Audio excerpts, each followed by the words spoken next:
Hello बच्चों, कैसे हैं आप लोग। आप सभी का स्वागत है एक बार फिर से हमारे आकाश के यूट्यूब चैनल पे। आज हम लोग शुरू कर रहे हैं क्या, मैकेनिकल प्रॉपर्टीज़ ऑफ सॉलिड्स का वन शॉट रिवीजन। ठीक है, तो एक वन शॉट रिवीजन हम लोग करके जाएंगे। ठीक है, और छोटा टॉपिक है, इससे जनरली हर एक साल जो है वो एक क्वेश्चन आ रहा है। ठीक है, और बिफोर गोइंग टू स्टार्ट, ठीक है, you have to like share and subscribe this channel so that आपको टाइमली इन्फॉर्मेशन आपको पहुँचती रहे। ठीक है, तो शुरू करते हैं बिना देरी किए।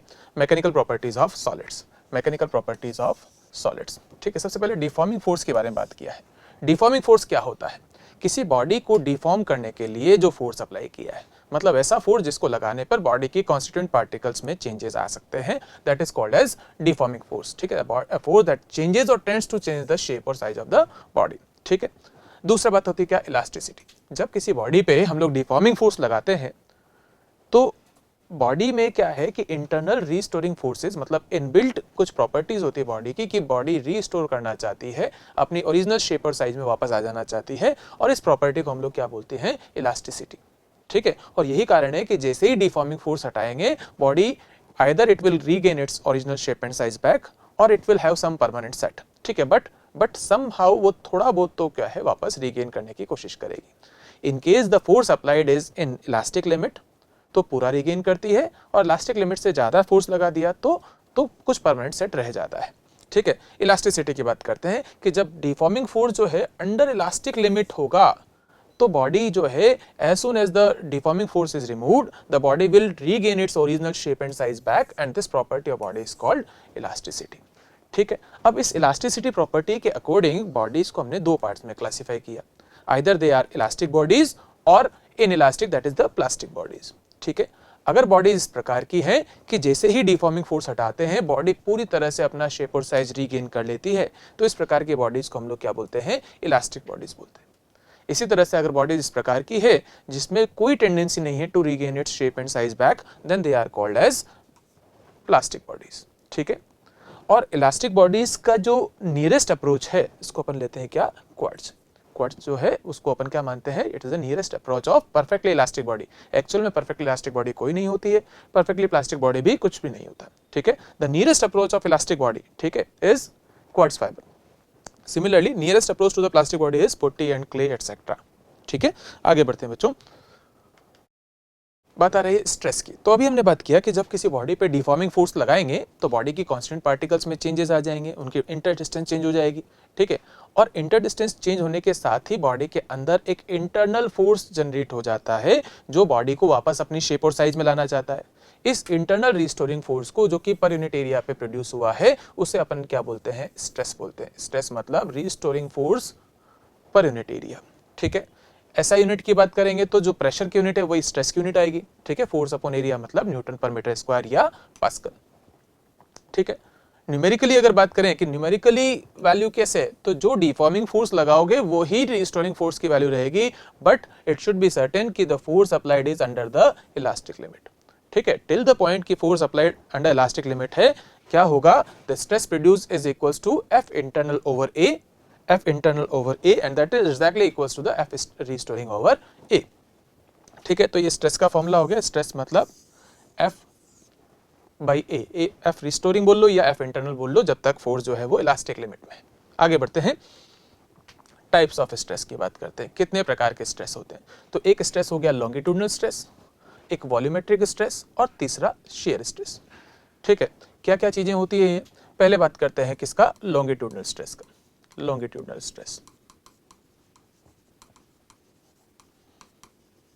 ठीक है, अगर आपने जो फोर्स लगाया है किसी बॉडी पर वो अलोंग द लेंथ लगाया है, जैसे मान लीजिए कि ये बॉडी है रिजिड सपोर्ट से लगी हुई है, आपने इस पे फोर्स लगाया इस तरफ। ठीक है, तो इस केस में जो F ओवर A है, ठीक है, F longitudinal over A, it will give you the longitudinal stress, it will give you the longitudinal stress। ठीक है, फॉर्मूला सारे स्ट्रेस का फॉर्मूला F by A ही आना है, पर F कौन सा है वो इंपॉर्टेंस रखता है। जब लेंथ के अलोंग फोर्स होगा तो उसको बोलेंगे टेंसाइल स्ट्रेस या लॉन्गिट्यूडनल स्ट्रेस। ठीक है, टेंसाइल स्ट्रेस या लॉन्गिट्यूडनल स्ट्रेस। दूसरा जो है क्या, वॉल्यूमेट्रिक स्ट्रेस। दूसरा क्या है, वॉल्यूमेट्रिक स्ट्रेस। वॉल्यूमेट्रिक स्ट्रेस, अगर हम लोग कहें कि हमारे पास कोई वॉल्यूमेट्रिक फिगर है और इस पे हमने फोर्स लगाया, ठीक है, इस तरह से, ठीक है। तो इस केस में जो फोर्स पर यूनिट एरिया लग रहा है, ठीक है, that is called as volumetric stress, F by A. ठीक है, ये जो डेफिनेट सी बात है कि ये फोर्स जो है इसके वॉल्यूम को चेंज करने के लिए लगाया होगा, ठीक है, नॉर्मली लगाया होगा। ठीक है, तो इस केस में जो F बाई ए आएगा that will give you the volumetric stress. तीसरी बात करते हैं, तीसरा क्या, शेयर स्ट्रेस या tangential stress. Shear stress, share या टेंजेंशियल स्ट्रेस। टेंजेंशियल स्ट्रेस क्या होता है ये? मान लीजिए कि आपके पास कोई बॉडी है, 3D फिगर आप ले लीजिए, क्यूबॉइडल फिगर, बहुत एग्जांपल समझाने के लिए हम लोग लेते हैं। ठीक है, एक क्यूबॉइडल फिगर है या क्यूब फिगर है। ठीक है, अब हमने क्या किया, इसका जो लोअर फेस है, लोअर फेस, उसको यहाँ पर रिवेट कर दिया। रिवेट कर दिया मतलब कस दिया। अब लोअर फेस मूव नहीं कर सकता। ठीक है, और फोर्स लगा रहे हैं tangential to the upper surface, ऐसे F टेंजेंशियल। ठीक है, अब ये तो कंस्टेंट हो गया ना कि नीचे वाला पार्ट तो मूव नहीं कर सकता, ऊपर आपने फोर्स लगाया है, तो क्या होगा, ऐसे ये ऐसे टिल्ट हो जाएगा। ठीक है, ऐसे टिल्ट हो सकता है। ठीक है, तो इस केस में जो फोर्स पर यूनिट एरिया आएगा that will be called as shear stress या टेंजेंशियल स्ट्रेस। ध्यान दीजिएगा कि एरिया कौन सा लेना है आपको, जिस फेस पे आपने फोर्स लगाया है वही एरिया आपको कंसिडर करना है। अगेन F बाई ए ही आपके पास आएगा। ठीक है, तो स्ट्रेस कोई भी हो, आपका जो फॉर्मूला है that is F by A, but F matter रखता है कि कौन सा F है। F या तो लेंथ के लॉन्ग होगा, या तो टेंजेंशियल होगा, या नॉर्मल होगा। ठीक है, आगे बढ़ते हैं। ब्रेकिंग स्ट्रेस क्या होता है? वो स्ट्रेस जो कि बॉडी के अंदर एक परमानेंट फ्रैक्चर ला दे। ठीक है, that is called as the breaking stress. या बोल सकते हैं कि मैक्सिमम फोर्स जो कि अप्लाई कर दें अपन, ताकि यहाँ पर क्या है, बॉडी के अंदर एक फ्रैक्चर पैदा हो जाए, तो उसके कॉरेस्पॉन्डिंग जो स्ट्रेस रहेगा that will be called as breaking stress. इसको अल्टीमेट स्ट्रेंथ भी बोला जाता है। फॉर्मूला तो वही रहेगा, breaking stress F by A, formula तो वही है ना। तो क्या लिखा है, the stress required to cause the actual fracture of the material is called the breaking stress और द अल्टीमेट स्ट्रेंथ। अब किन फैक्टर्स पे ये डिपेंड करता है, किन फैक्टर्स पे डिपेंड नहीं करता? तो ब्रेकिंग स्ट्रेस जो है वो F और A पे डिपेंड नहीं करता। किस पे डिपेंड नहीं करता? अप्लाइड फोर्स और क्रॉस सेक्शनल एरिया पे डिपेंड नहीं करता। तो किन पे डिपेंड करता है? ये डिपेंड करता है उन फैक्टर्स पे जिनके कारण इंटरमोलिकुलर फोर्सेस में चेंज आए, जैसे कि टेम्परेचर पे, जैसे कि किस प्रकार का मटेरियल आपने यूज किया है, कितनी इंप्योरिटीज ऐड की है, ये सब फैक्टर्स पे ब्रेकिंग स्ट्रेस डिपेंड करता है। ठीक है, तो breaking stress depends on the factor due to which inter atomic force will get affected. ठीक है, मतलब इंप्योरिटीज हो गई, टेम्परेचर हो गया, नेचर ऑफ मटेरियल हो गया, and it do not depends on F and A। Formula में F और A आ रहा है, पर ये F और A पे डिपेंड नहीं करता। ठीक है, अच्छा, किसी वायर से कितना मैक्सिमम लोड लटकाया जा सकता है, हैंग किया जा सकता है, क्या वो अप्लाइड फोर्स पे डिपेंड करेगा? तो यहां पर आप बोलोगे कि it will depend on the cross sectional area, ठीक है, nature of material, temperature and impurities. But breaking stress do not depends on cross sectional area. ठीक है, the maximum load which can be applied on the wire which can be hanged from a wire, it depends on cross sectional area, nature of material, temperature and impurity। ठीक है, आगे बढ़ते देखो, यहाँ एक question डाल दिया है। क्या क्वेश्चन है देखो कि एक आपके पास एक सिलेंड्रिकल बार है, ठीक है, और it is subjected to equal and opposite force at both end, दोनों एंड पे आपको इक्वल फोर्स लगा दिया ऐसे। ठीक है, ध्यान दीजिएगा कि अगर आपके पास कोई वायर है इस तरह से और आपने दोनों एंड्स पे F फोर्स लगाया है और आपसे पूछा जाए कि बताओ स्ट्रेस कितना है, तो स्ट्रेस 2F बाई ए नहीं आएगा। स्ट्रेस कितना आएगा? Stress will be F by A only. ठीक है, it will B F by A only, because अगर ये वाला फोर्स नहीं होता तो स्ट्रेस पैदा ही नहीं होता, फिर तो वो मेटल साथ में चला जाता। ठीक है, अच्छा, यहाँ पे बात करते हैं देखो कि यहाँ पर क्या बोला हुआ है कि इक्वल अपोजिट फेसेस पे इक्वल और अपोजिट फोर्स लग रहे हैं ना, अपोजिट फेसेस पे इक्वल और अपोजिट फोर्स लग रहे हैं। The normal stress to a section PQ section लिया है, ठीक है, जो कि ट्रांसवर्स सेक्शन से इंक्लाइंड है। ट्रांसवर्स सेक्शन ऐसा कुछ होगा, है ना, और इससे ये थीटा एंगल पर इंक्लाइंड है। मान लीजिए इस एक्सिस को मैं ऐसे बना दूं और इसकी एक्सिस को ऐसे बना दूं, तो ये एंगल जो है वो थीटा है। ठीक है, बराबर। और इस पे अपन को क्या निकालना है? नॉर्मल स्ट्रेस निकालना है। नॉर्मल स्ट्रेस मतलब यहाँ पर लॉन्गिट्यूडनल स्ट्रेस निकालना है। ठीक है, तो आपको ये ध्यान समझ में आना चाहिए कि ये जो PQ सेक्शन है ये थोड़ा इंक्लाइंड है, ऐसे इंक्लाइंड है, तो इसका एरिया वेक्टर ऐसे जाएगा। ठीक है, इसका एरिया वेक्टर कैसे जाएगा? ऐसे जाएगा। कितने एंगल पे जाएगा? तो थीटा एंगल पे ही जाएगा। ठीक है, तो देखो ये जो नॉर्मल टू द फेस, ठीक है, जो फोर्स आया इधर F था, ये जो फोर्स आया that will be f cos theta, that will be f cos theta, that will be f cos theta. So हमें क्या चाहिए, हमें चाहिए कौन सा, नॉर्मल स्ट्रेस चाहिए था, तो नॉर्मल स्ट्रेस मतलब लॉन्गिट्यूडनल स्ट्रेस चाहिए, है ना, नॉर्मल स्ट्रेस, ठीक है, लॉन्गिट्यूडनल स्ट्रेस चाहिए, क्या आ जाएगा, it will B f cos theta over area of PQ section, ठीक है, PQ सेक्शन का एरिया. आप सोचिएगा कि ये जो फेस है, इस फेस का एरिया कितना दिया हुआ है, A एरिया दिया हुआ है, इस फेस का एरिया A दिया हुआ है, और आपने जो हमारा फेस ऑफ इंटरेस्ट है वो थोड़ा इंक्लाइंड है PQ, तो ये इसका एरिया है, अगर मैं इंक्लाइंड का एरिया x मान लूँ और ये मुझे मालूम है कि ये थीटा एंगल पर इंक्लाइंड है, ठीक है, तो x cos थीटा आपका A होना चाहिए, ठीक है, x is the area of the inclined section, ठीक है, x cos थीटा A होना चाहिए, मतलब x क्या आएगा, A ओवर cos थीटा. तो हमने यहाँ पर लिखा f cos theta upon x, और x क्या, A बाई cos थीटा, क्या आ जाएगा, f cos theta upon A by cos theta, तो cos थीटा ऊपर जाएगा, cos स्क्वायर थीटा, तो कौन सा आंसर सही हो गया, f cos square theta by A, ठीक है. आगे बढ़ते हैं, देखो क्या लिखा है, breaking stress for a material of wire is this, ये ब्रेकिंग स्ट्रेस की वैल्यू दे दिया अपन को, ब्रेकिंग स्ट्रेस कितना दे दिया, 2 × 10⁸ न्यूटन पर metre square, and density of material, density दे दिया, रो दे दिया आपको, ठीक है, कितना 5 × 10⁻³ पर kg पर मीटर क्यूब होना चाहिए ना, ये थोड़ा सा यहाँ पे सही कर लीजिएगा, kg पर मीटर क्यूब है ना, kg per metre cube unit, ठीक है. तो density of material is 5 × 10⁻³ kg per metre cube. What maximum length of the wire of this material can be taken so that wire does not break by its own weight? इस wire की कितनी length ले ली जाए कि ये अपनी खुद की लेंथ की वजह से ब्रेक ना हो जाए, ठीक है, मैक्सिमम लेंथ कितनी ले सकते हैं ये पूछा गया है. तो ब्रेकिंग स्ट्रेस हमने शुरू किया सॉल्व करना. ब्रेकिंग स्ट्रेस मतलब force upon area, force upon area, force upon area मतलब mg/a, mg/a, पर अपन को मास के बारे में कोई जानकारी नहीं है, डेंसिटी की जानकारी है, मतलब मास अपॉन वॉल्यूम की जानकारी है, तो अपन क्या करें, L से ऊपर नीचे मल्टीप्लाई कर लेते हैं. उससे क्या फायदा मिलेगा, उससे हमें मिल जाएगा कि breaking stress is mass upon AL is volume, है ना, AL is volume, so density into G into L. अब डेंसिटी अवेलेबल है, G available, breaking stress available है, हमें सिर्फ L ही चाहिए, तो L जो है आ गया क्या, breaking stress divided by rho G. Values डाल देंगे, हमारा आंसर आ जाएगा. सॉल्व करते हैं, देखो 2 × 10⁸, ये तो आपका ब्रेकिंग स्ट्रेस हो गया, डेंसिटी की वैल्यू आपने डाली 5 × 10⁻³ और G की वैल्यू 10. सॉल्व करने पर ये वैल्यू हो गई 0.4 और 10⁴ मीटर, कुल मिला के ये हो गया 4 × 10⁻³ मीटर, दैट इज 4 किलोमीटर. ठीक है, आगे बढ़े. यहाँ पे देखिएगा क्या दिया है आपको, एक क्यूबॉइड दिया हुआ है और इस क्यूबॉइड फेस के पे क्या लगा रखा है, ऊपर वाले फेस पे 200 न्यूटन का फोर्स लगा रखा है, कितने एंगल पे, तो फेस से जो एंगल बना रखा है दैट इज 30 डिग्री, ठीक है, टेंजेंशियल टू फेस से एंगल जो है दैट इज 30 डिग्री. ठीक है, क्या बोल रहे हैं, लॉन्गिट्यूडनल स्ट्रेस कितना होगा, टेंजेंशियल स्ट्रेस कितना होगा. ठीक है, लॉन्गिट्यूडनल स्ट्रेस मतलब जो कि फेस के परपेंडिकुलर फोर्स होगा, तो ये तो फेस से किसी एंगल पर है.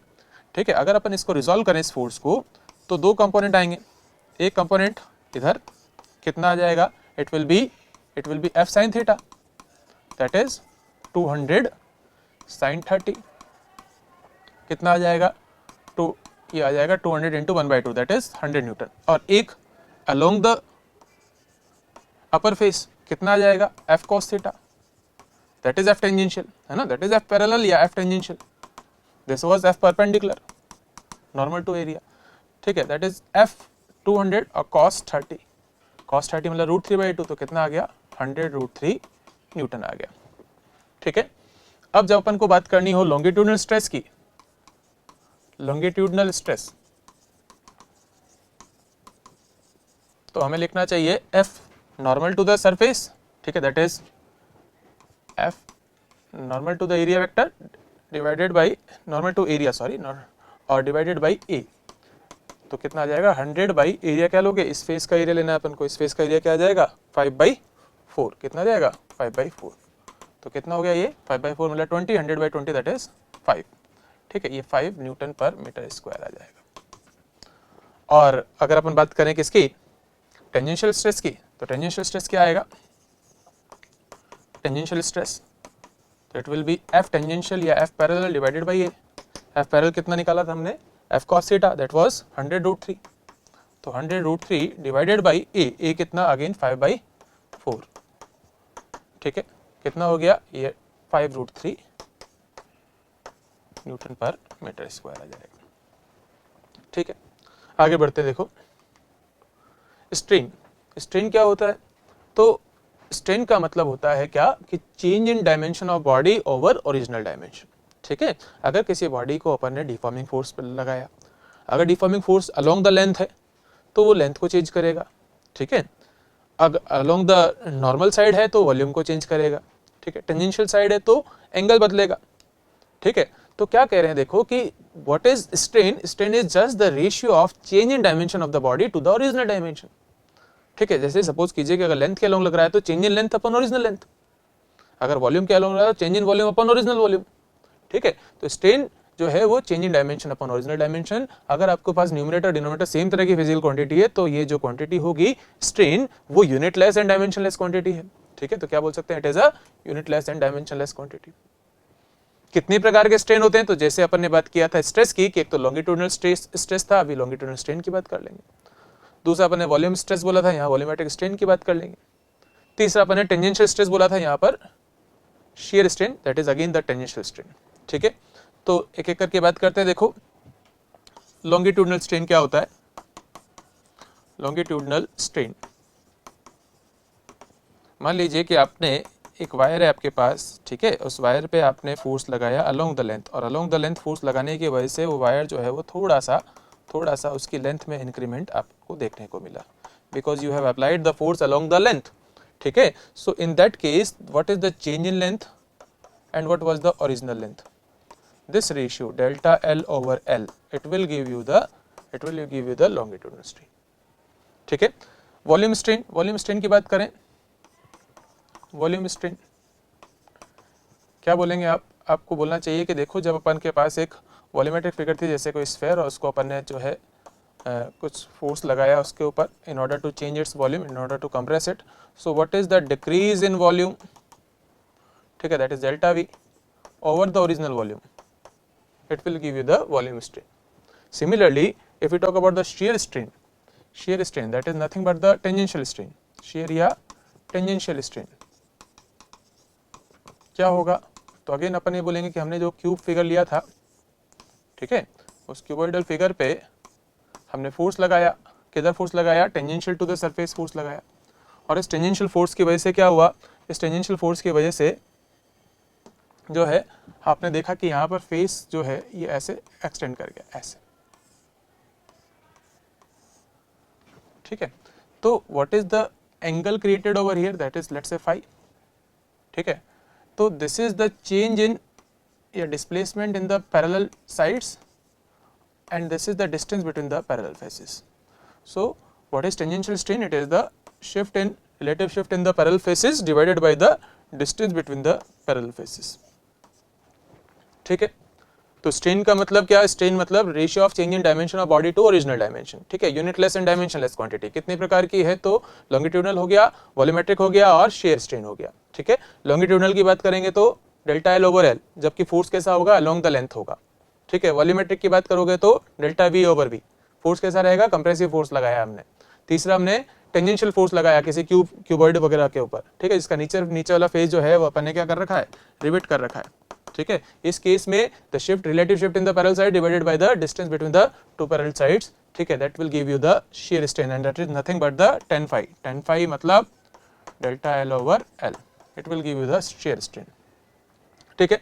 आगे बढ़ते हैं, देखो relation between angle of twist and angle of share, angle of twist और एंगल ऑफ शेयर के बीच में रिलेशन की बात करें। देखो मान लीजिए कि आपके पास ये कोई एक सिलेंडर है, ठीक है, ये कोई सिलेंडर, और इस सिलेंडर को आपने, इसके अपर फेस को आपने क्या कर रखा है, किसी रिजिड सपोर्ट से रिवेट अप कर रखा है, मतलब कस रखा है, ये फेस नहीं लेगा, ठीक। This is the axis of cylinder. अब मान लीजिए कि इधर आपने इसको ट्विस्ट करने की कोशिश किया, ठीक है, ऐसे अपने इस रिजिड सपोर्ट को ऐसे घुमाने की कोशिश किया, जबकि ऊपर वाला फेस आपका मजबूती से बंधा हुआ है। अब आप नीचे वाले फेस पे फोर्स लगा रहे हो, क्या होगा, सपोज कीजिए कि ये पॉइंट ए था, ए पॉइंट, ये बी था इनिशियली, ठीक है, ए और बी ऐसे जुड़े हुए थे, ठीक है, ए और बी जो है उस ट्विस्ट करने के कारण बी पॉइंट थोड़ा आगे शिफ्ट हो गया, थोड़ा सा इसमें मुड़ाव आया और उस मुड़ाव के कारण जो है वो ऐसे आगे शिफ्ट हो गया, ठीक है। तो बी की जगह मान लीजिए क्या आ गया, बी डैश आ गया।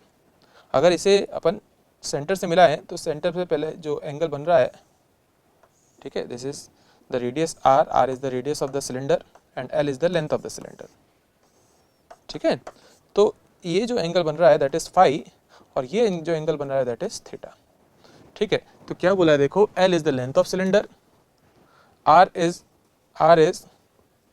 It's radius of cylinder, angle of twist is phi, ठीक है, और angle of shear is theta. इसको मैं ओ मार्क कर लेता हूं।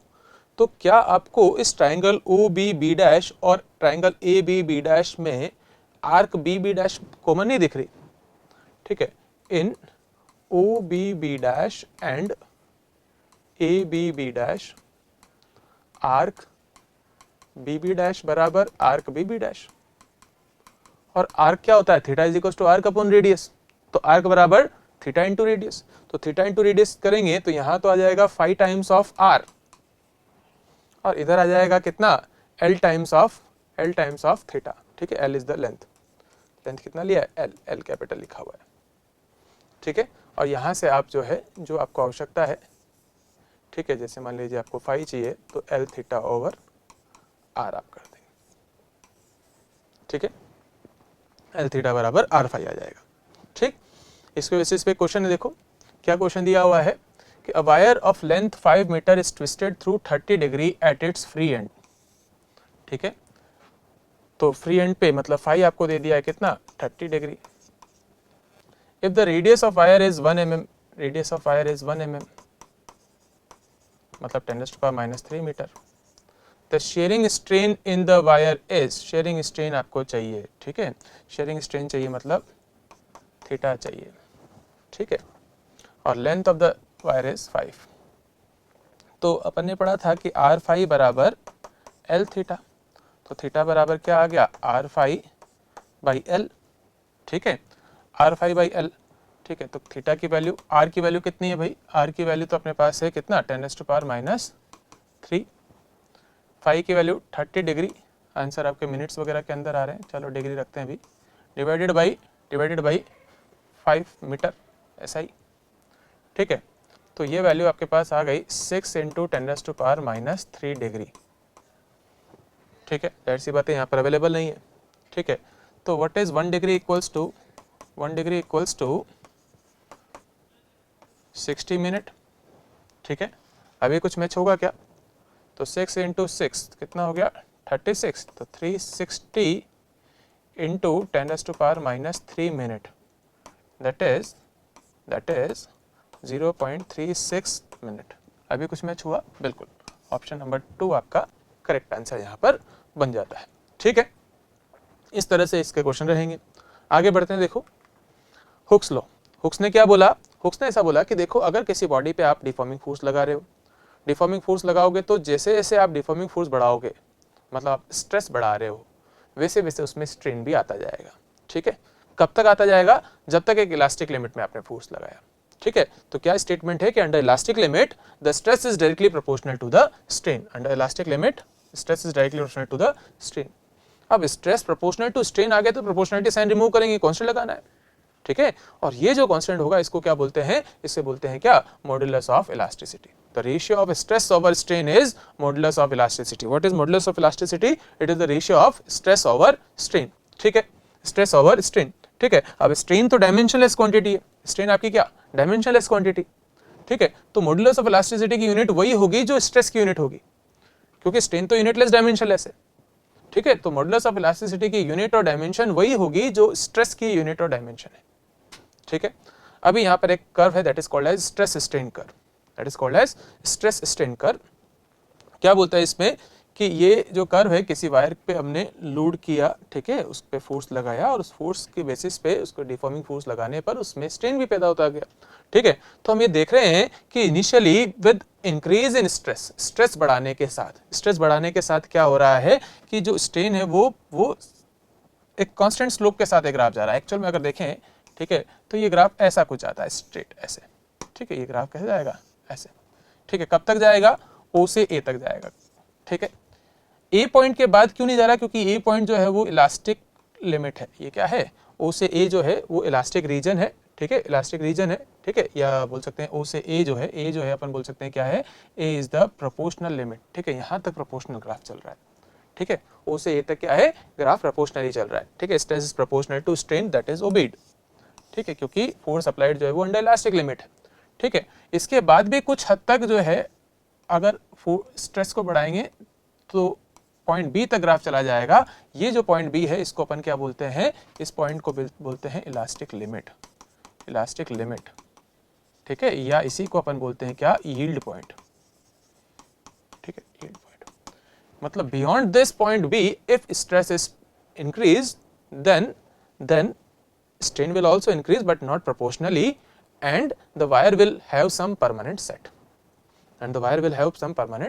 तो B के आगे का जो रीजन है वो रीजन जो है वो क्या कहलाता है, प्लास्टिक रीजन कहलाता है। B से आगे का जो रीजन है, ये वाला रीजन, ये पूरा रीजन जो है till D and till E, ये सब जो है वो प्लास्टिक रीजन है। B से लेके आगे का जितना रीजन है उसको क्या बोलते हैं, प्लास्टिक रीजन, ठीक है, प्लास्टिक रीजन, ठीक है। और एक पर्टिकुलर लेवल के बाद, मान लीजिए पॉइंट डी के बाद, ठीक है, पॉइंट डी के बाद आप ये देखेंगे कि स्ट्रेस कम करने के बाद भी स्ट्रेन बढ़ता जा रहा है, और कब तक बढ़ेगा, जब तक कि वायर जो है वो फ्रैक्चर्ड नहीं हो जाता। तो ये फ्रैक्चर पॉइंट है, ठीक है। क्या बोल रहे थे, देखो, इनिशियली स्ट्रेस बढ़ाया, स्ट्रेन प्रोपोर्शनली बढ़ा, कब तक, जब तक स्ट्रेस और स्ट्रेन प्रोपोर्शनल चल रहा है, मतलब अंडर इलास्टिक लिमिट चल रहा है, ठीक है, ओ से ए, ठीक है, proportional limit, A is the proportional limit, then A to B, B पहुंचा, बी इलास्टिक लिमिट है, मतलब यहां तक भी अगर आपने डिफॉर्मिंग फोर्स हटाया तो body will regain its original shape and size. But if beyond B आपने स्ट्रेस बढ़ा दिया तो स्ट्रेन जो है वो बढ़ेगा, ठीक है। But if you remove the deforming force now, ठीक है, हम लोग ये कह चुके हैं कि बी से आगे बढ़ गया, इसका मतलब प्लास्टिक रीजन में जा चुका है। अगर अभी डिफॉर्मिंग फोर्स को हटाते हो आप, अभी स्ट्रेस को वापस रिड्यूस टू जीरो करते हो, तो आप देखोगे कि वायर में टेंडेंसी तो थी वापस आने की, अपने ओरिजिनल शेप को रीगेन करने की, but it will have some permanent set, although this permanent set is very less, but it will have some certain permanent set, ठीक है, कुछ ना कुछ तो जो है वो विकृति रह जाएगी, डिफॉर्मेशन रह जाएगी, पूरी तरह से रीगेन नहीं कर पाएगा। अब कुछ मटेरियल्स ऐसे होते हैं जिनके लिए ये जो रीजन है बी से ई का, बी से सी, सी से डी, डी से ई, जिसको अपन प्लास्टिक रीजन बोल रहे हैं, कुछ मटेरियल्स के लिए ये रीजन बहुत बड़ा होता है, और कुछ के लिए बी के बाद तुरंत ई पॉइंट आ जाता है, मतलब बी के बाद सीधा फ्रैक्चर पॉइंट आ जाता है। अब जिन मटेरियल के लिए ये बी से ई तक का रीजन बहुत बड़ा है, इन मटेरियल्स को हम लोग क्या बोलते हैं, दे आर डक्टाइल मटेरियल्स, ठीक है, इतनी जल्दी नहीं टूट रहे हैं, सीधा फ्रैक्चर नहीं हुआ है, डिफॉर्म भले हो जा रहे हैं, बट इतनी तुरंत नहीं टूटते हैं, जैसे कि मेटल्स हो गए, they are malleable and ductile, ठीक है, उनका प्लास्टिक रीजन काफी बड़ा होता है, ठीक है। बट कुछ मटेरियल्स ऐसे होते हैं जिनके लिए बी पॉइंट जैसे ही पार हुआ वो सीधा ई पॉइंट आ जाता है, मतलब plastic region is very small, as soon as the elastic limit is over the metal will get break, ठीक है। ऐसे मटेरियल्स को हम लोग क्या बोलते हैं, ब्रिटल मटेरियल्स बोलते हैं, ठीक है। तो जो पढ़ा हो यहाँ पर इन पॉइंट्स के थ्रू लिखा हुआ है, point A up to which Hooke's law is valid is proportional limit, A point तक आपका प्रोपोर्शनल लिमिट चल रहा है। Point B is the elastic limit, ये लास्ट पॉइंट है जहां तक कि बॉडी वापस अपना शेप रीगेन कर सकती थी। Then region of graph from O to B, elastic region, O से बी तक का पूरा रीजन जो है वो इलास्टिक रीजन है, जिसको इस शेडेड में पोर्शन में दिखाया गया है, इलास्टिक रीजन है, ठीक है। आगे क्या, the region of the graph from B to D, B से डी के आगे, बी से डी हो जाए, ई हो जाए, सारा जो रीजन है वो क्या आ जाएगा, प्लास्टिक रीजन आ जाएगा, ठीक है। The metal for which plastic region is small, plastic region बहुत छोटा है, मतलब तुरंत जैसे ही प्रोपोर्शनलिटी लिमिट खत्म हुई, इलास्टिक लिमिट खत्म हुई, तुरंत फ्रैक्चर पॉइंट आ गया, ऐसे मेटल को क्या बोलते हैं, ब्रिटल मेटल बोलते हैं, जैसे कि कांच का ग्लास हो गया, चाइना क्ले के मटेरियल्स हो गए, ठीक है। और ऐसे मटेरियल जिनके लिए प्लास्टिक रीजन काफी बड़ा है वो कैसे हैं, डक्टाइल मटेरियल्स हैं, जैसे कि मेटल वायर हो गया, उनको खींच के जो है काफी लंबा तक किया जा सकता है। Slope of graph from this curve, ठीक है, इस ग्राफ का जो स्लोप होता है उसको क्या बोलते हैं, Young's modulus, one of the modulus of elasticity. What is Young's modulus, it is one of the modulus of elasticity, इसकी चर्चा आगे हम लोग करेंगे, ठीक है। आगे बढ़ते हैं, देखिएगा, for some materials elastic region is very large and the material does not obeys the Hooke's law. कुछ मटेरियल्स की बात कर रहे हैं, देखो हमने पढ़ा कि stress is proportional to strain, ठीक है, और ratio of stress over strain is the modulus of elasticity. अब कुछ मटेरियल्स ऐसे होते हैं जिन पे स्ट्रेस लगाने पर उनके उसमें स्ट्रेन बढ़ता है बट नॉट प्रोपोर्शनली, ठीक है, और they can be increase to several times of their original length also but they do not obeys the Hooke's law. क्या बोल रहे हैं, देखो ऐसे मटेरियल्स भी होते हैं जो कि जिसमें स्ट्रेस बढ़ाने पर स्ट्रेन तेजी से बढ़ता है but they do not obeys the Hooke's law. ऐसे जो मटेरियल्स, इनका नाम दिया गया क्या, इलास्टोमर्स। इनको क्या बोला गया, इलास्टोमर्स, ठीक है। हमारे बॉडी के अंदर टिश्यूज ऑफ एओर्टा और अगर जनरल बात करें तो rubber can be increase to several times of its original length, ठीक है। इनको किस श्रेणी में रखा गया है, इनको इलास्टोमर्स बोला गया है। क्या बोला गया है, इलास्टोमर्स। इलास्टोमर्स मतलब जिनमें स्ट्रेस बढ़ाने पर स्ट्रेन तेजी से बढ़ता हो पर वो हुक्स लॉ को ओबे नहीं कर रहे, ठीक है। तो ये जो ग्राफ आएगा इलास्टोमर्स के लिए, वो ग्राफ इस तरह का कुछ जाता है, ठीक है, फॉर ग्राफ इलास्टोमर्स के लिए, ठीक है, for elastomers stress versus strain graph जो है वो इस प्रकार का कुछ जाता है, ठीक है। आगे बढ़ते हैं। Now the types of modulus of elasticity, कितने प्रकार के मॉडुलस ऑफ इलास्टिसिटी होते हैं, ठीक है। One is the Young modulus, another is the bulk modulus and the third modulus is the share modulus, जिसको मॉडुलस ऑफ रिजिडिटी भी कहा जाता है, ठीक है। क्या क्या बोल रहे हैं, देखो, यंग मॉडुलस, बल्क मॉडुलस और शेयर मॉडुलस, ठीक है। यंग मॉडुलस को Y से डिनोट कर रहे हैं, ठीक है, बल्क मॉडुलस B और share modulus G। Share modulus को मॉडुलस ऑफ रिजिडिटी भी कहा जाता है, मॉडुलस ऑफ रिजिडिटी भी कहा जाता है, ठीक है। इनमें से जो यंग मॉडुलस है और शेयर मॉडुलस है ये सॉलिड्स के लिए डिफाइंड होते हैं, ठीक है, और बल्क मॉडुलस जो है सॉलिड, लिक्विड, गैसेस तीनों के लिए डिफाइंड होता है, ठीक है। बात शुरू करते हैं यंग मॉडुलस के लिए। यंग मॉडुलस किसके लिए डिफाइंड है, सॉलिड्स के लिए, ठीक है। And what is Young modulus, it is the just the ratio of longitudinal stress to the longitudinal strain. हमने बोला था कि स्ट्रेस ओवर स्ट्रेन की जो ratio, that is called modulus of elasticity. यहाँ पे कौन सा रेशियो ले रहे हैं अपन, longitudinal stress over longitudinal strain. Longitudinal stress over longitudinal strain को अपन क्या नाम दिया, यंग मॉडुलस, ठीक है। स्ट्रेस मतलब F/A और स्ट्रेन यहाँ पर मिस हो रहा है, स्ट्रेन, ठीक है, that is called as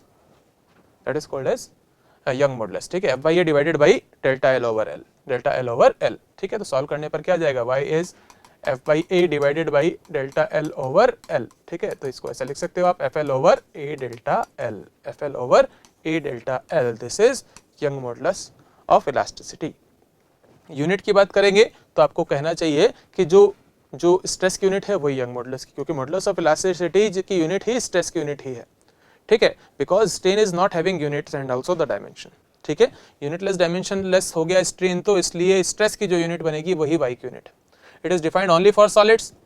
liquids और गैसेस की अगर वैल्यू लिखनी पड़े तो वाई की वैल्यू 0 लोगे।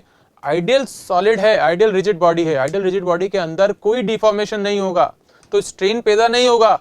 स्ट्रेन पैदा नहीं होगा मतलब डिनोमीटर जो है वो आपका 0 चला गया, और डिनोमीटर 0 चला गया तो ये रेशियो जो है वो इन्फिनिटी पे चला जाएगा। इसलिए आइडियल रिजिड बॉडी के लिए y की वैल्यू आपको क्या लेना है, यंग मॉडुलस की वैल्यू इन्फिनिटी लेना है। यहाँ पर एक लाइन लिखी हुई है कि steel is more elastic than rubber. Steel is more elastic than rubber, क्या मतलब हुआ कि स्टील की इलास्टिसिटी रबर की इलास्टिसिटी से ज्यादा मानी गई है। कारण क्या, तो कारण ये कि स्टील के लिए अपन बोलेंगे कि y फॉर स्टील, स्टील के लिए जब y निकाला तो वो रबर से ज्यादा आ गया, ठीक है, इज ग्रेटर देन, सॉरी, है ना, y of the steel is greater than y of rubber, that's why steel is more elastic than rubber, more elastic than rubber, ठीक है। या ऐसा बोल सकते हैं कि for the same deforming force the deformation in steel will be lesser, ठीक है, अगर बराबर मास लिया है। या बोल सकते हैं कि स्टील जो है वो वापस जो रिगेन करने में तेजी से रिगेन करेगा। ये सब प्रॉपर्टी जो है स्टील की रबर से ज्यादा आ रही है, इसलिए हम लोग बोल रहे हैं कि यंग मॉडुलस ज्यादा आ रहा है और steel is more elastic than rubber, steel is more elastic than rubber, ठीक है। रिलेशन एक दिया हुआ है किस किस के बीच में, इंटरएटॉमिक फोर्स कांस्टेंट और यंग मॉडुलस के लिए, ठीक है। तो क्या स्टेटमेंट है कि K बराबर Y टाइम्स ऑफ R, जहां पे R जो है वो क्या है, R इज इंटरएटॉमिक डिस्टेंस, ठीक है। K बराबर Y टाइम्स ऑफ R या R0 लिखते हैं इसको, ठीक है। This K is interatomic force constant. Interatomic force constant is young modulus times the R0. R0 is the distance between the inter atoms of the material. ठीक है, आगे बढ़ते हैं। देखो क्या लिखा हुआ है, देखो कि एक ब्लॉक है, उसका मास है m, उसको अपन ने हैंग किया किससे, vertically with a massless wire. ठीक है, एक रिजिड सपोर्ट से एक वायर हमने लटका लिया और इस वायर का जो है मास नहीं माना गया है ना, या तो आपसे बोला जाएगा लाइट वायर है, या तो उसका बोल दिया जाएगा उसका मास नहीं बताया जाएगा, सिर्फ आपको क्या बताया जाएगा कि मास कितना हैंग किया गया है। ठीक है, तो उस केस में अगर आपको इलोंगेशन निकालने के लिए बोले कि कितना इंक्रीमेंट हुआ है या कितना इलोंगेशन इन लेंथ आया है, तो उसका फॉर्मूला क्या रहेगा, हम लोग यहाँ डेरिवेशन पे नहीं जा रहे हैं, क्या आएगा, delta L is F L over A Y. ठीक है, और एफ क्या, एफ आएगा क्या, M G L over A Y, F की वैल्यू एम जी, जो कि टेंशन बनेगी इस वायर के अंदर। ठीक है, M G L over A Y. But अगर वायर जो आपने लटकाया है उसका भी खुद का वेट है, उसका खुद का वेट है। ठीक है, वायर इज नॉट मासलेस। ठीक है, तब उस केस में यहां पर देखो M G L upon A Y था, यहां क्या आ जाएगा, M G L upon two A Y, M G L upon two A Y. अब आप इसको क्या लिख सकते हो, देखो कि जैसे M G L upon two A Y था, ठीक है, आपने एल से ऊपर नीचे मल्टीप्लाई कर लिया, उससे क्या होगा कि ये एरिया इंटू लेंथ, इसको वॉल्यूम लिख सकते हो। ठीक है, तो क्या लिख लिया, M G L square upon two V Y. ठीक है, और ये जो मास अपॉन वॉल्यूम की टर्म है उसको क्या लिख दिया, डेंसिटी, तो rho G L square upon two Y, ये वाला एक्सप्रेशन आ जाएगा। ठीक है, तो ध्यान रखना है क्या कि अगर वायर मासलेस है तब तो M G L upon A Y, और अगर मास वायर का मास है तो M G L upon two A Y, M G L upon two A Y.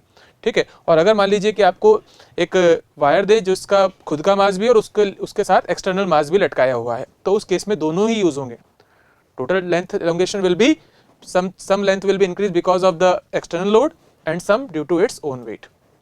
ठीक है, आगे बढ़ते हैं। चलो यहाँ पे क्वेश्चन डाला हुआ है, देखो when a mass of 4 kg hanged from a wire, ठीक है, एक वायर है, उससे अपन ने कितना मास लटकाया, 4 kilo, then the length of the wire becomes 10 meter। when 10 kg is suspended from the same wire, its length becomes 13 meter। find out the original length। मान लीजिए ओरिजिनल लेंथ थी L, ठीक है, ओरिजिनल लेंथ थी L। ठीक है, तो y बराबर क्या होता है, y बराबर होता है क्या, F L over A Y, F L over A delta L.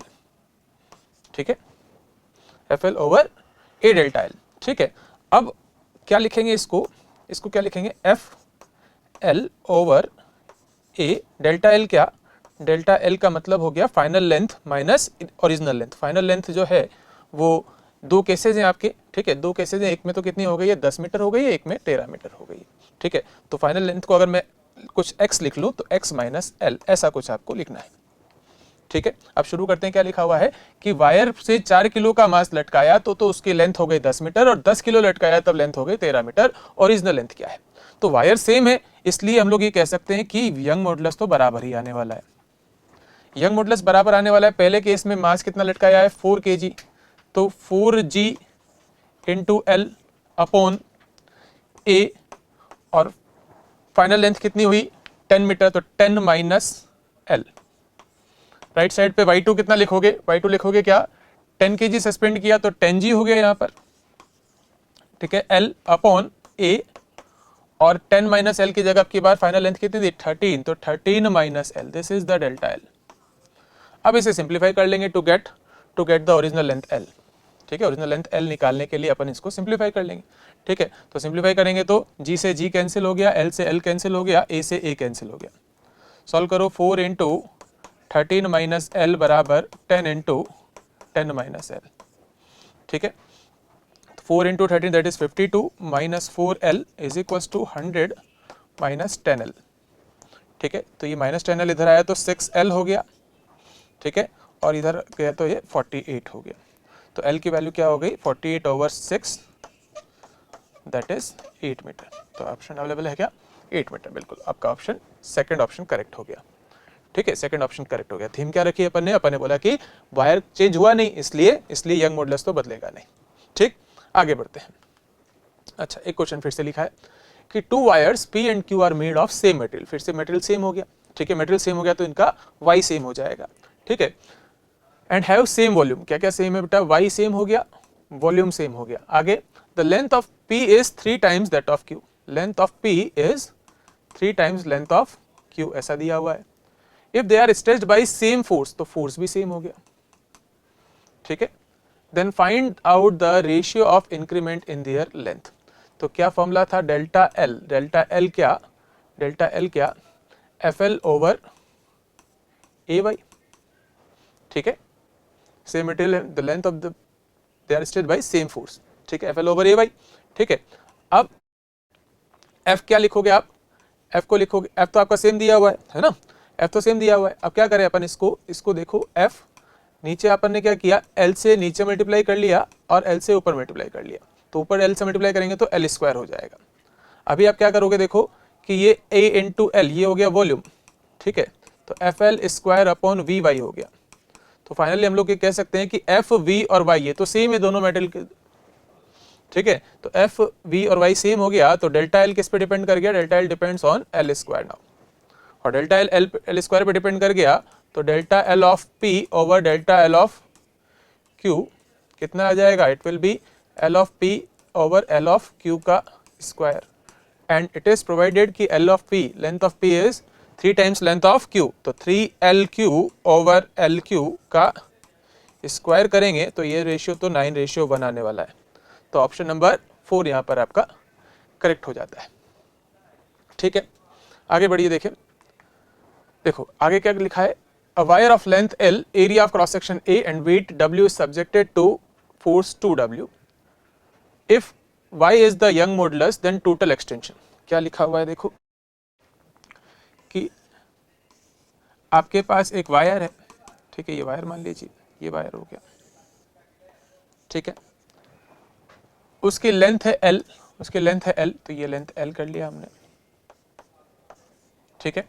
Cross sectional area A, तो इसका क्रॉस सेक्शनल एरिया A ले लेंगे हम लोग, ठीक है। वेट W, इसका वेट वेटलेस नहीं है, इसका वेट है ना, W इसका वेट है, ठीक है। Subjected to external force 2W, external force 2W और लगा हुआ है, ठीक है, तो 2W फोर्स या तो 2W वेट हो गया होगा, है ना, 2W, ठीक है। If Young modulus is Y, इसका यंग मॉडुलस कितना है, Y है, ठीक है, then total extension in the wire, total extension कितना होगा, तो टोटल एक्सटेंशन अगर मुझे लिखना होगा डेल्टा एन, टोटल लेंथ में कितना चेंज हुआ, तो कुछ तो चेंज हुआ खुद के वेट की वजह से और कुछ चेंज हुआ किसकी वजह से, एक्सटर्नल वेट की वजह से, ठीक है।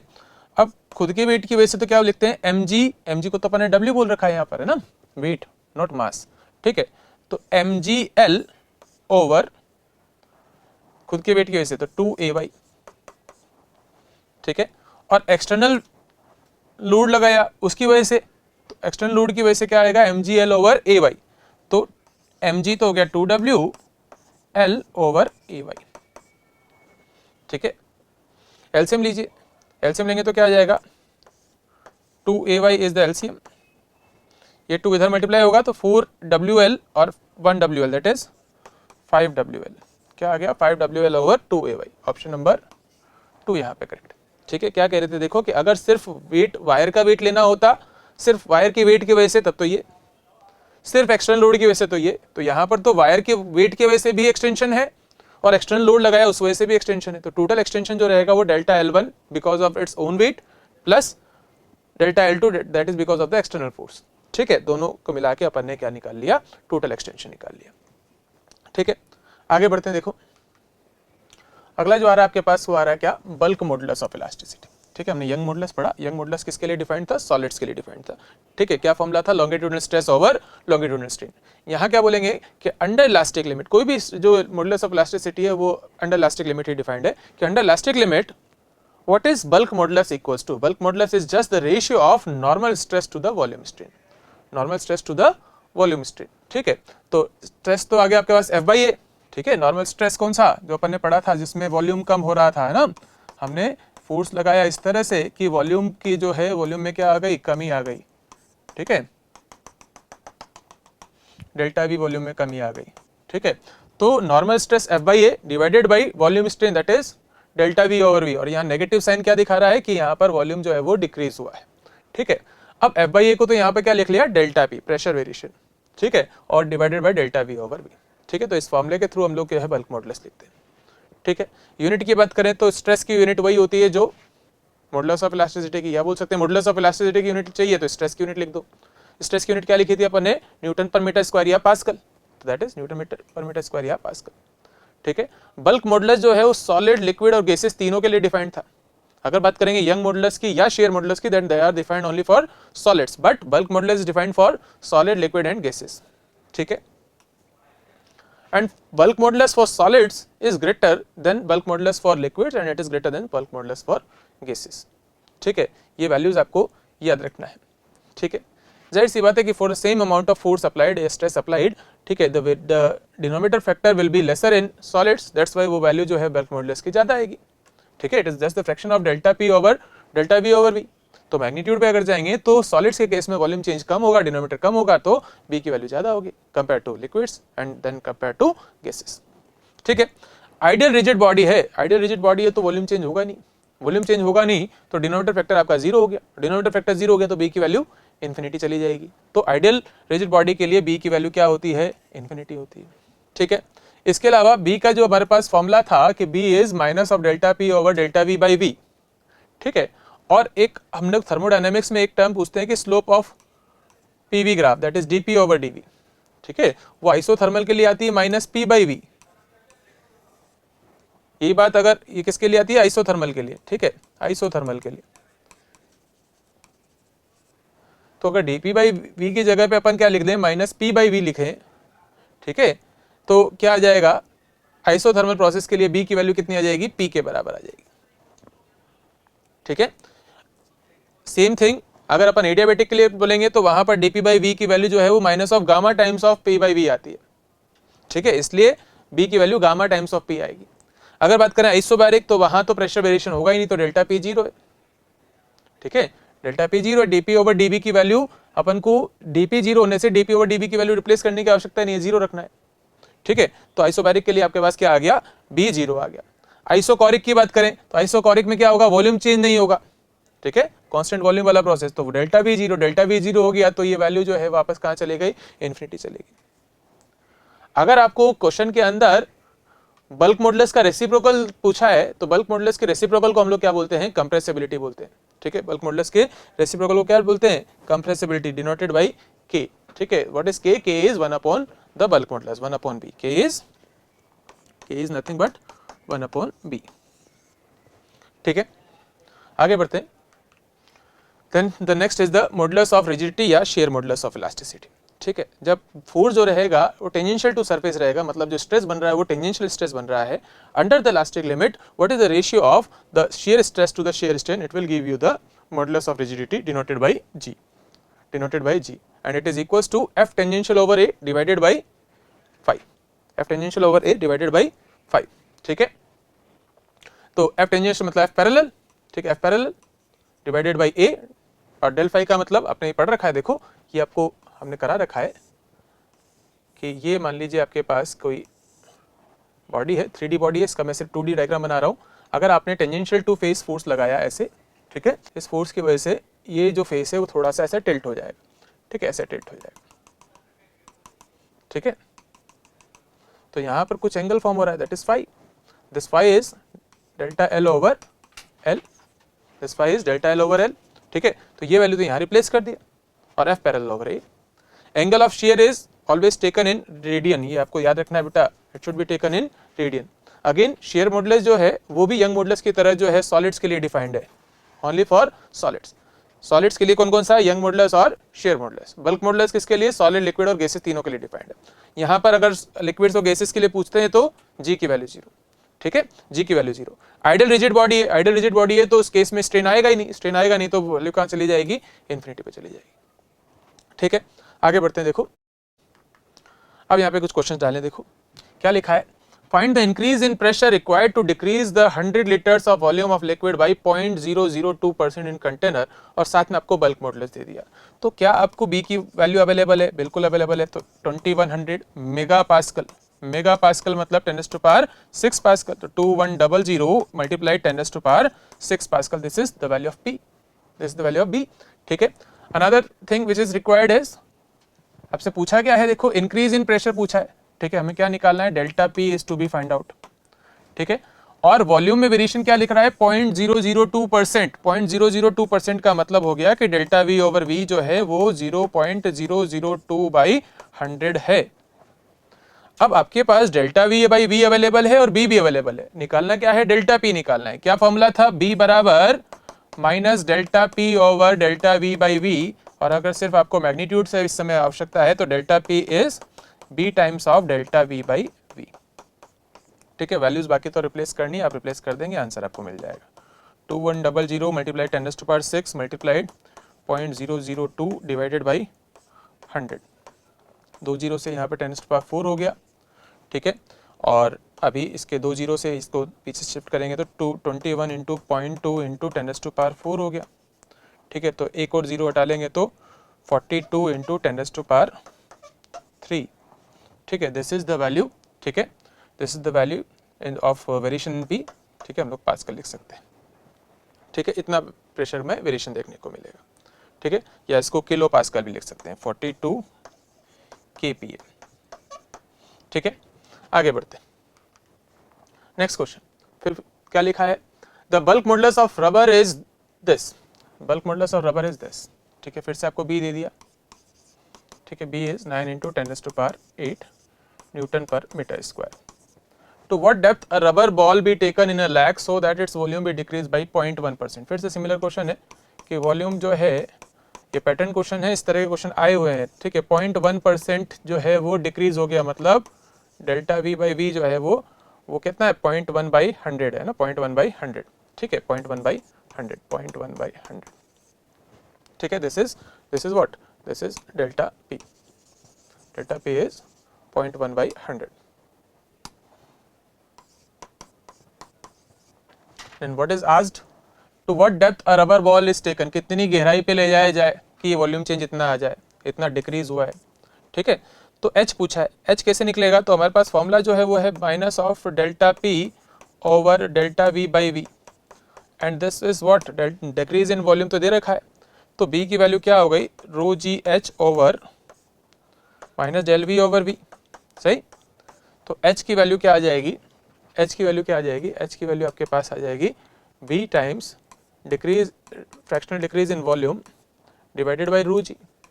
अब क्या आपके पास सारा डाटा अवेलेबल है, बिल्कुल अवेलेबल है। देखो क्या b की value 9 into 10⁸, delta v by v is 0.1/100, then density of water that is 10⁻3 और g की वैल्यू 10।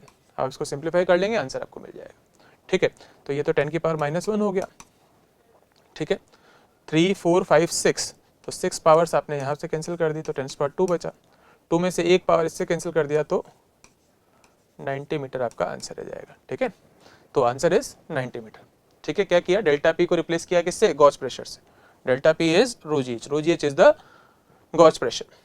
ठीक, आगे बढ़ते हैं, फिर से क्वेश्चन है, क्या लिखा हुआ है, the approximate depth of an ocean is 3000 metre, the compressibility of water is this and density of water is this, what fractional compression of water will be obtained at the bottom. फिर से same question है, बस इस बार क्या है, आपसे reverse पूछ लिया कि डेल्टा वी बाई वी कितना है।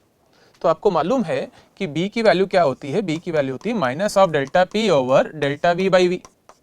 यहां से अगर फ्रैक्शनल चेंज इन वॉल्यूम आपको चाहिए, ठीक है, फ्रैक्शनल डिक्रीज इन वॉल्यूम चाहिए, तो ये आपके पास क्या आ जाएगा, delta p divided by b। ठीक है, अब delta p is basically the gauge pressure right now, क्योंकि कुछ डेप्थ पे ले जा रहे हैं, और 1/b को आप क्या बोल सकते हो, कंप्रेसिबिलिटी बोल सकते हो। ठीक है, compressibility k is what, 1/b। ठीक है, और ये वैल्यू दिया हुआ है क्या, बिल्कुल दिया हुआ है, कितना है, 5 इंटू 10⁻⁻10 पास्कल। ठीक है, h आपको दिया हुआ है कितना, 3000 metre, this is the depth. ठीक है, रो दिया है, देखो rho is 10⁻3 kg per metre cube, सारा डाटा अवेलेबल है आपके पास। ठीक है, g आपको मालूम ही है 10 मीटर पर सेकंड स्क्वायर, ये सारी वैल्यूज आप यहाँ रिप्लेस कर दो, आपको आंसर मिल जाएगा।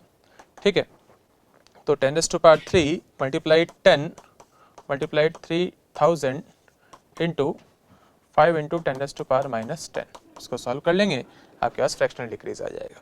ठीक है, कितना हो गया ये, 10⁻3 4 5 6 7 अगर आप कैंसिल कर लेंगे तो 3 इंटू 5 इंटू 10⁻⁻3 रह जाएगा। ठीक है, दैट इज 15/1000। ठीक है, तो कितना हो गया ये, 0.015, this is the fractional decrease in volume. ठीक है, इस तरह से सॉल्व हो जाएगा। आगे बढ़ते हैं, क्या लिखा है, work done in stretching a wire, किसी वायर को स्ट्रेच करने में कितना वर्क करते हैं, that work is stored as the potential energy.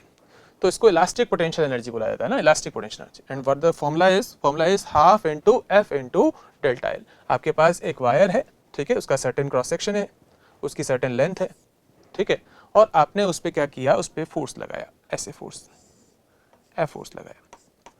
Suppose कीजिए कि इस एफ फोर्स की वजह से ये जो वायर है इसके अंदर थोड़ा सा एक्सटेंशन देखने को मिला और इसकी लेंथ जो है वो फाइनल जो जितना इंक्रीमेंट होना था that is delta L. Delta L is the total increase in length because of the force F, ठीक है। तो एनर्जी स्टोर्ड कितना होगा, half F delta L, half F delta L. और हाफ एफ डेल्टा एल को आप लिखने का तरीका जो है अगर आप चेंज करें तो क्या लिख सकते हो, देखो हाफ एफ डेल्टा एल को अपन ने थोड़ा सा आगे शिफ्ट किया, ठीक है, और इसको लिख लिया क्या, एफ बाई ए, और ए से डिवाइड किया तो ए से मल्टीप्लाई भी करना पड़ेगा, और डेल्टा एल को लिख लिया डेल्टा एल बाई एल, तो एल से मल्टीप्लाई भी करना पड़ेगा।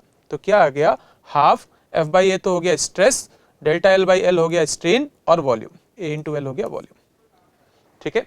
अब y is stress over strain, इसलिए अगर आपको स्ट्रेस नहीं दिया हुआ है, स्ट्रेन दिया हुआ है, तो स्ट्रेस को रिप्लेस करोगे y इंटू स्ट्रेन से, तो y into strain that is y into strain square multiplied volume. या फिर ऐसा हो सकता है कि आपको स्ट्रेन दे दे, तो strain is stress over y, तो इसकी जगह स्ट्रेस ओवर y लिखेंगे तो stress square upon y factor बन जाएगा, तो half stress square upon y multiplied volume. और इसमें जब वॉल्यूम टर्म का डिवाइड करोगे तो वो एनर्जी डेंसिटी आएगी, ठीक है। अब ये एक्सप्रेशन कैसे आया अगर ये जानना है आपको तो हम ऐसा बोल सकते हैं, देखो कि यहाँ पर एक वायर था, ठीक है, एल लेंथ का वायर, उसको अपन ने फोर्स लगाया एफ फोर्स लगाने से उसमें फाइनल एक्सटेंशन डेल्टा एल हुआ, ठीक है। तो डेल्टा एल का जो फॉर्मूला है, या अपन फोर्स का फॉर्मूला लिखें, ठीक है, फोर्स कितना होगा एफ, तो y is what, F L over A delta L. इस फॉर्मूला से f लिखें तो क्या आ जाएगा, वाई ए बाई एल, और डेल्टा एल के लिए अपन इंटरमीडिएट डिस्टेंस कुछ मानते हैं कि मान लीजिए इनिशियली जो फोर्स था उसकी वजह से x एक्सटेंशन हुआ, और x की वैल्यू कहाँ से कहाँ तक वेरी कर रही है, initial extension was 0 and because of the force मान लीजिए टोटल एक्सटेंशन जो है वो डेल्टा एल। तो ये अपने पास इनिशियल f आपके पास आ गया, ठीक है। dw मतलब small work done in extending the wire by dx length के लिए, तो क्या आ जाएगा, f dx आ जाएगा, ठीक है, f dx आ जाएगा, मतलब क्या आ जाएगा, y a by L X D X आ जाएगा, ठीक है। अब आपको टोटल वर्क निकालना है in order to increase the length from increase the variation of length from 0 to delta L, ठीक है। तो क्या करिए, दोनों तरफ आप इंटीग्रेट कर दीजिए, तो w that is the integration of dw, ठीक है। तो यहां पर y a बाई एल तो बाहर आ गया, और x dx का इंटीग्रेशन हुआ कहां से कहां तक, 0 से डेल्टा एल तक, 0 से डेल्टा एल तक। फिर क्या, तो ये जो w है, ठीक है, that is stored as the elastic potential energy u या EP, elastic potential energy EPE, ठीक है। This is can be written as u also. क्या आ जाएगा, y a बाई एल, और x का क्या हो गया, X square by two, by two को अपन ने उधर लिख लिया, 0 से डेल्टा एल। फाइनल क्या आ गया, half Y A by L into delta L का स्क्वायर, डेल्टा एल का स्क्वायर। अब आप क्या बोल सकते हो कि वाई ए बाई एल क्या, तो वाई ए बाई एल अगर अपन यहाँ निकालें वाई ए बाई एल तो it is F by delta L, ठीक है। किस फॉर्मूले से, ये जो फॉर्मूला आपने पढ़ रखा है Y is F L over A delta L, यहाँ से वाई ए बाई एल निकालना हो, वाई ए बाई एल निकालना हो तो ये एफ बाई डेल्टा एल होगा। और ऐसा करने पर u की वैल्यू क्या आ गई, half Y A by L की जगह अपन ने वैल्यू लिखी f बाई डेल्टा एल, और मल्टीप्लाई किया किससे, डेल्टा एल स्क्वायर से। इससे ये टर्म कैंसिल हुई और आपके पास क्या आ गया, हाफ f डेल्टा एल आ गया, ठीक है, जो कि हमने यहाँ लिखा हुआ है, ठीक है। So this is the formula for elastic potential energy, half f delta L, या half stress into strain into volume, या half y into strain square into volume, या half stress square upon y into volume. और इसमें जब volume term का divide हो जाएगा तो ये एनर्जी डेंसिटी हो जाएगी, इलास्टिक पोटेंशियल एनर्जी डेंसिटी, ठीक है। आगे बढ़ते हैं, देखिएगा क्या क्वेश्चन दिया हुआ है। एक steel wire 4 metre in length is stressed through 2 mm, the cross sectional area of the wire is this and the Young modulus is this. Find energy density. Energy density मतलब हाफ स्ट्रेस इनटू स्ट्रेन चाहिए, ठीक है। Energy density चाहिए, ठीक है, क्या चाहिए, energy density, energy density, ठीक है, हाफ स्ट्रेस इनटू स्ट्रेन, ठीक है।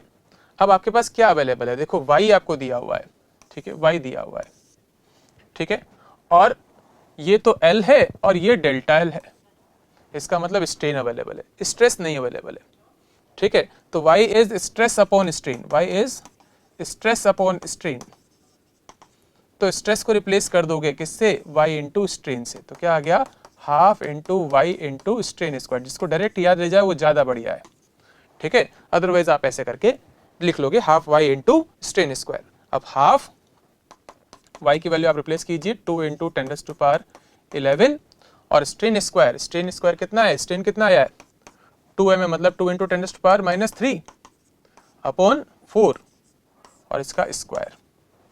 सिंप्लीफाई कर लीजिए, ठीक है, सिंप्लीफाई करने का काम आपका हो जाएगा, इसको आप कैंसिल करोगे, ठीक है, 10⁻11 मल्टीप्लाइड यहाँ पर कितना है ये 4 इंटू 10⁻6 डिवाइडेड बाई 60, ठीक है, सॉल्व करेंगे कितना आ गया 1/4 multiplied 10⁻5।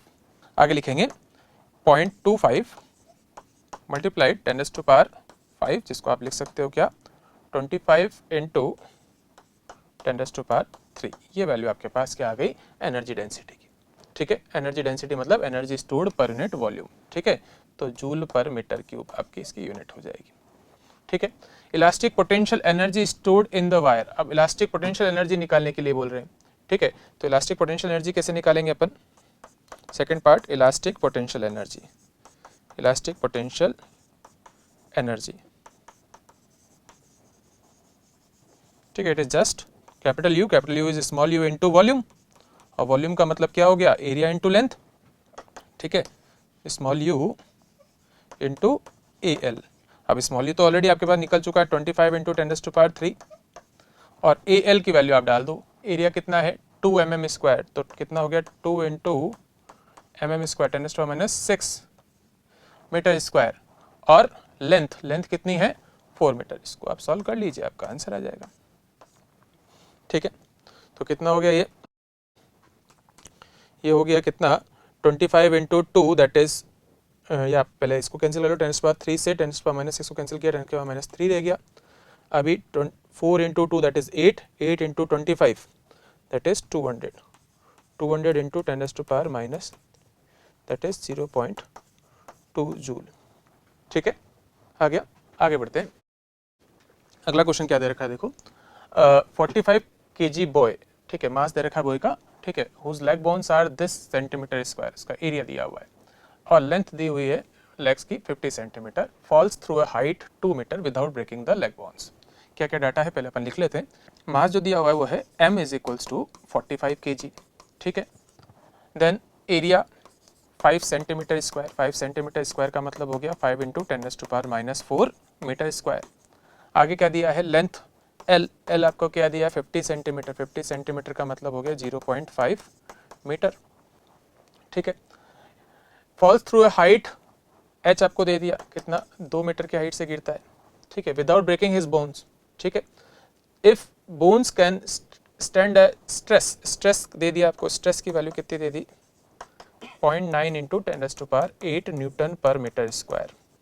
Calculate Y of the material, जी आपको ये यूज करना है। तो इतना डाटा अवेलेबल है, इस डाटा से क्या निकालना है अपन, तो यंग मॉडुलस निकालना है, ठीक है। Y is stress over strain, अगर स्ट्रेन किसी तरह से पता चल जाए तो अपन वाई निकाल लेंगे। तो हमारा एम जो रहेगा वो स्ट्रेन निकालने का रहेगा। क्या करें कि किसी हाइट से गिरा तो पोटेंशियल एनर्जी चेंज हुई होगी mgh, और वो किसकी वजह से दोनों लेग्स ने जो है इसको विथस्टैंड किया होगा, शेयर किया होगा, ठीक है, half stress into strain into volume, ठीक है। यहां से आप वैल्यू निकाल के देखिए, तो m की वैल्यू आपके पास 45, g 10, h आप बोल रहे हो कि 2 metre is equals to 2 into half into stress की वैल्यू आपने डाला 0.9 इंटू 10⁸ स्ट्रेन, और वॉल्यूम की वैल्यू, तो वॉल्यूम आप निकाल सकते हैं एरिया इंटू लेंथ, क्या आ जाएगा v की वैल्यू क्या आ जाएगी वॉल्यूम की वैल्यू आ जाएगी कितनी 5 इंटू 0.5 दैट इज, ये आप इसको बढ़ा लोगे 5 into 0.5 that is 2.5 into 10⁻⁻⁴ metre cube, this is B. ठीक है, तो वॉल्यूम की वैल्यू आप डाल दोगे इंटू 2.5 इंटू 10⁻⁻⁴। सॉल्व करो इसे सॉल्व करो तो 2 से 2 कैंसिल हो गया, ठीक है, और 10⁸ से 10⁻⁻⁴ कैंसिल किया तो 10⁻⁴ टाइम्स कट गया। ठीक है, और कुछ कैंसिल हो रहा है, पॉइंट से अगर अपन ने हटाया डिवाइड बाय 10 किया तो इससे 10⁻³ रह गया। ठीक है, अभी ये जो 9 है उसको इससे कैंसिल करेंगे तो 5 रह गया। 5 into 10 that is 50, 50 into 2 that is 100, 100 बराबर कितना आ रहा है इधर 2.5 इंटू 10⁻3, 10⁻3 भी यहाँ से कैंसिल किया जा सकता है, 10⁻1 रह जाएगा। ठीक है, अब और इंटू स्ट्रेन रह जाएगा। ठीक है, दैट इज 0.25। ठीक है, ठीक है, 1 अपॉन ये कितना हो गया 2.5 इंटू 10 दैट इज 25 स्ट्रेन हो गया। ठीक है, 1/25 मतलब इसको लिख सकते हो क्या 100/4।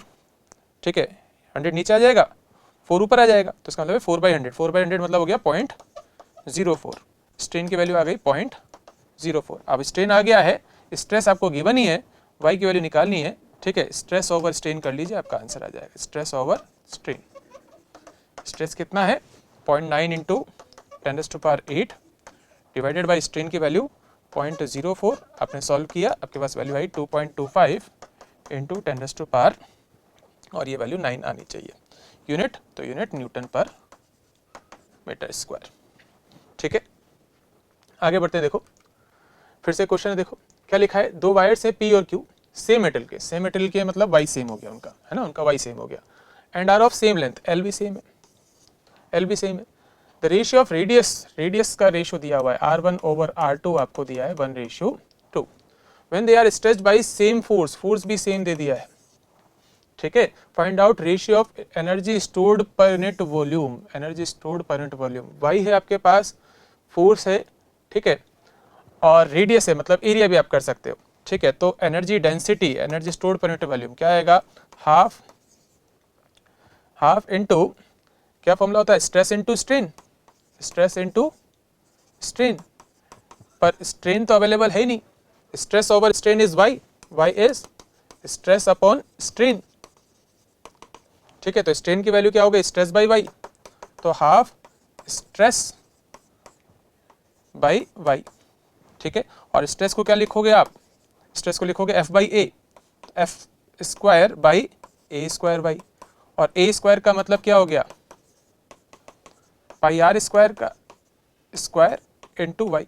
तो आप क्या देख रहे हैं कि F और Y और L ये तो सेम था ही, ठीक है, ये तो सेम था ही, ठीक है, तो इसका मतलब U जो है वो डिपेंड कर गया 1/r⁴ पे। ठीक है, तो एनर्जी डेंसिटी का ratio U of P divided by U of Q क्या आ जाएगा, क्या आ जाएगा भाई, it will B R1⁴ divided by R2⁴। ठीक है, इनवर्सली तो क्या आ जाएगा यहाँ पर 2/1⁴। आई थिंक ये 16:1 आना चाहिए। ठीक है, आंसर जो है वो 16:1। ठीक है, आगे बढ़े। नेक्स्ट टॉपिक जो आ रहा है that is called as the Poisson's ratio. Poisson ratio क्या है, इसको न्यू से डिनोट कर रहे हैं, न्यू से। ठीक है, पॉइजन रेशियो न्यू। ठीक है, what is nu, nu is basically the ratio of lateral strain to the longitudinal strain. क्या मतलब हुआ, मान लीजिए कि आपके पास कोई रिजिड सपोर्ट है और इस रिजिड सपोर्ट से आपने कोई वायर आपने लटका लिया। ठीक है, इसका एक एंड जो है वो इस पर फिक्स्ड है। ठीक है, एरिया ऑफ क्रॉस सेक्शन मान लीजिए ए है और रेडियस जो है इस वायर का आर है या डायमीटर डी है। अब सोचिए कि इसके एक जो फ्री एंड है उस पर हमने फोर्स लगाया, फ्री एंड पे फोर्स लगाओगे तो क्या आएगा, इसमें एलोंगेशन होगा। एलोंगेशन होने पर क्या हुआ, इसकी लेंथ थोड़ी सी इंक्रीज हो गई, इसकी लेंथ थोड़ी सी इंक्रीज हो गई। पर क्या लेंथ इंक्रीज होने से वॉल्यूम में परिवर्तन हुआ, तो हम लोग बोलेंगे नहीं, वॉल्यूम तो उतना ही है। तो ऐसा कैसे हुआ, तो हम लोग बोलेंगे कि लेंथ इंक्रीज होने के साथ, लेंथ में अगर डेल्टा एल इंक्रीज है तो रेडियस में या डायमीटर में जो है कुछ डिक्रीज हुआ होगा। ठीक है, सपोज कीजिए पहले जो रेडियस था वो आर था, अभी स्मॉल आर रह गया होगा, है ना, this is the mid axis.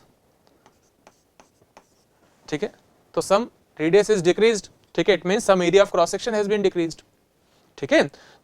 तो लेंथ इंक्रीज होने के साथ साथ एरिया जो है वो डिक्रीज भी हो रहा है क्योंकि वॉल्यूम तो सेम ही है, ठीक है। तो the ratio of strain in the lateral side to the strain in the longitudinal side, lateral strain upon longitudinal strain, lateral strain क्या आ जाएगा, लेटरल स्ट्रेन कितना आ जाएगा, डेल्टा डी बाई डी, ठीक है, और लॉन्गिट्यूडनल स्ट्रेन क्या, डेल्टा एल बाई एल, ठीक है। ये आपके पास फॉर्मूला जो रहेगा डेल्टा एल बाई एल, ठीक है, delta D by D divided by delta L by L, ठीक है। ये क्या रहेगा, it will be Poisson's ratio, ठीक है।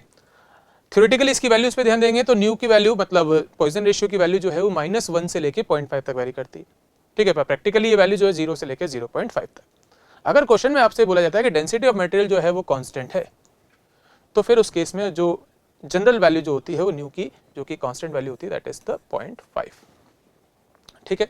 तो अभी अपन ने young modulus, bulk modulus, share modulus और पॉइजन रेशियो ये सारी टर्म्स हमने पढ़ी, ठीक है। अब इनके बीच में कुछ रिलेशंस है जो कि अपन को याद रख लेने चाहिए। क्वेश्चन इन पर डायरेक्ट क्वेश्चन आता है, y की रिलेशन g के साथ, y का रिलेशन b और न्यू के साथ, ठीक है, g और b के साथ ये रिलेशन क्या क्या रिलेशन है, y बराबर 3b 1 माइनस 2 न्यू, ठीक है, y बराबर 3b 1 माइनस 2 न्यू, ठीक है। b क्या, bulk modulus, y Young modulus, nu Poisson ratio, ठीक है।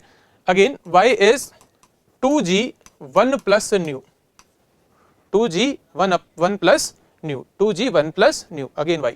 और तीसरा जो relation that is 9 over y is equals to 3 over g plus 1 upon b। ये तीनों रिलेशंस आपको फॉर न्यूमेरिकल पर्पस थोड़े याद रख लेने चाहिए, डायरेक्ट इन पे न्यूमेरिकल आता है, ठीक है। आगे बढ़ते हैं, इन पे किस तरह से न्यूमेरिकल आता है देखिएगा। क्वेश्चन क्या दिया हुआ है, the bulk modulus of metal is 10⁻10 Newton पर मीटर स्क्वायर, ठीक है, न्यूटन पर मीटर स्क्वायर ये पावर में है, ठीक है। एंड पॉइजन रेशियो इज 0.20, ठीक है। तो आपको क्या लिखा हुआ है कि एक तो बल्क मॉडुलस दिया हुआ है 10⁻10 न्यूटन पर मीटर स्क्वायर और पॉइजन रेशियो दिया हुआ है, पॉइजन रेशियो कितना 0.20। Average distance between the molecules is 3 angstrom, मतलब ये आपको R0 दिया हुआ है, ठीक है, 3 एंगस्ट्रम, 3 एंगस्ट्रम का मतलब हो गया 3 × 10⁻−10 metre. Then find the inter atomic force constant, K की वैल्यू आपसे पूछी गई है, ठीक है। तो कैसे निकालेंगे, पहले आप क्या कीजिए, K की वैल्यू आपको निकालने का तरीका है K बराबर y टाइम्स ऑफ R0, ठीक है, K is y times of R0। इसके लिए y आपको चाहिए और y कैसे निकलेगा, तो y के लिए अभी अपन ने फॉर्मूला लिखा क्या, 3b 1 माइनस 2 न्यू, क्या फॉर्मूला था, इससे जस्ट पहले वाली स्लाइड में था 3b 1 minus 2 new, y is 3b 1 minus 2 new, ठीक है। ये वैल्यू यहाँ पर ये फॉर्मूला अप्लाई किया, इस फॉर्मूले से 3b की वैल्यू 10⁻10 1 माइनस 2 इंटू न्यू की वैल्यू 0.2, 2 इंटू 0.2 करोगे तो कितना आ जाएगा 0.4, 1 माइनस 0.4 करोगे तो 0.6 हो जाएगा, ठीक है। 0.6 इंटू 3 करोगे दैट इज 1.8 हो जाएगा, ठीक है। ये वैल्यू यहाँ रिप्लेस करोगे तो y की वैल्यू तो हो गई 1.8 इंटू 10⁻10 और मल्टीप्लाई किया किससे, R0 से, R0 कितना 3 इंटू 10⁻−10, ठीक है। इसको सिंप्लीफाई कर लेंगे, ठीक है, कितना आ गया, तो इसकी सिंप्लीफाई करेंगे 18 इंटू 3, ठीक है, कितना हो गया, ये तो कैंसिल हो गया, कितना हो गया 5.4, ये आपके पास वैल्यू आ गई किसकी, K की, ठीक है। इसी तरह से एक क्वेश्चन है यहाँ पर कि y जो है वो यंग मॉडुलस है, b बल्क मॉडुलस है और g मॉडुलस ऑफ रिजिडिटी है, तो पॉइजन रेशियो न्यू होगा, ठीक है। तो आपको क्या करना है, रिलेशंस यूज करने, एक रिलेशन तो अभी अपन ने पढ़ा कि 3b 1 माइनस 2 न्यू और एक फॉर्मूला क्या पढ़ा 2g 1 प्लस न्यू, ठीक है। तीन रिलेशन लिखे थे, देखो यहाँ पे, ये देखो इस वाली slide 2g 1 plus nu, 3b 1 minus 2 nu, 9/y is equal to 3/g plus 1/न्यू। तो अपन ने कौन कौन से, ये दो पहले वाले जो 3b 1 माइनस 2 न्यू और 2g 1 प्लस न्यू, इन दोनों का यूज किया, ठीक है। अब दोनों ही y है तो इन दोनों को इक्वेट कर सकते हैं, दोनों को इक्वेट कर लीजिए, ठीक है, y बराबर y कर लिया तो दोनों को इक्वेट किया, 3b 1 minus 2 nu is equal to 2g 1 plus nu. अब हमारा एम क्या है, न्यू निकालना, ठीक है। तो न्यू वाली टर्म को एक तरफ ले लो और बाकी को एक तरफ ले जाओ, तो क्या आ जाएगा 3b minus 6b times of nu is equal to 2g plus 2g times of nu. Nu वाली टर्म को एक तरफ लो तो इसको इधर ले आओ, 2g को उधर ले जाओ, तो 3b minus 2g is equals to 6b times of nu plus 2g times of nu. यहाँ से न्यू कॉमन ले लिया अपन ने, न्यू कॉमन ले लिया तो कितना आ जाएगा 3b minus 2g upon 6b plus 2g।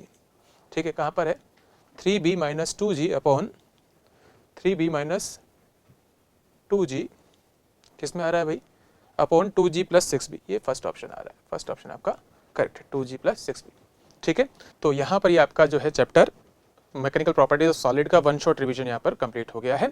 अभी जो अपन अगली कुछ वीडियोस में जो है एनसीईआरटी लाइनर्स के साथ आपके साथ फिर से इस पे चर्चा करेंगे, जहाँ पर हम लोग 1 to 1 line by line NCERT में कुछ जो भी कुछ एजेस दिए हुए हैं वो भी अपन यहाँ से कवर कर लेंगे।